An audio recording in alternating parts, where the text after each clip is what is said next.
Hi everybody, it's Ben Packer, coming to you from the old city of Jerusalem, Jerusalem Heritage House with our Ramban of the week. This week's Parsha is Emor. And of course, like a lot of the other Parshas in the book of Vayikra and the book of Leviticus, we are talking about sacrifices. That's the main topic. And the verse says, "You shall not desecrate my holy name, and I shall be sanctified among the children of Israel." First of all, before we get into the Ramban, very important, this verse that we talked about, the sanctified among the children of Israel, this is the scriptural source for minyan. And right now, in America and other places, there's a lot of problems with having minyans right now. But this is the source of that idea of why we have minyans and why we only say certain things with minyan. So if you get a chance, you can look into it. It's in the 3rd chapter of the Talmud, Tractate Megillah, if you get a chance. Now to the Ramban. The Ramban says about this verse, first he says, what's the first part? It's the two different things.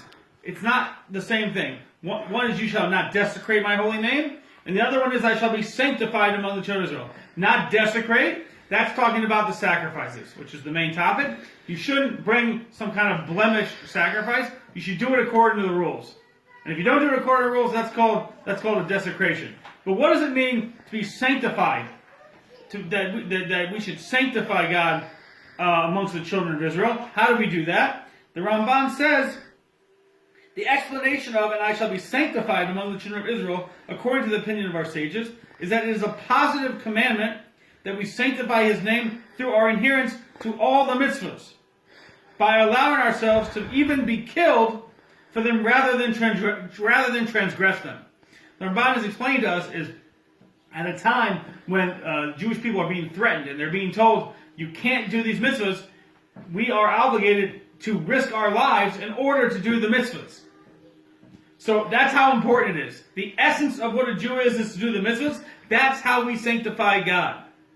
So people say, well, I do this tikkun olam thing, which is a bunch of BS, really. I do this tikkun, I do this, I volunteer a lot. It could all be very good. It's very important to do things for other people, but not at the expense of other mitzvahs that we're supposed to be doing, and certainly not at the expense of transgressing prohibitions that we're not allowed to be doing. We have a code. This is our code, right? That's how we sanctify God. That's how we live as Jews, by following the commandments. Of course, certain people are going to have, are going to be drawn to certain mitzvahs more than others, maybe have better abilities in certain things than others. Of course, you're going to have certain things that speak to you more.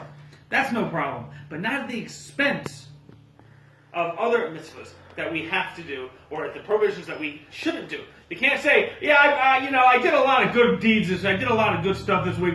I think I can have the bacon sandwich. I think I've earned it. No, that's not the way this works. That's maybe a different system. That's not Judaism. Right? The Jewish way is that we are sanctifying God through the commandments.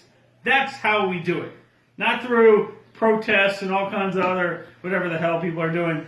This is how we do it. Shabbat Shalom.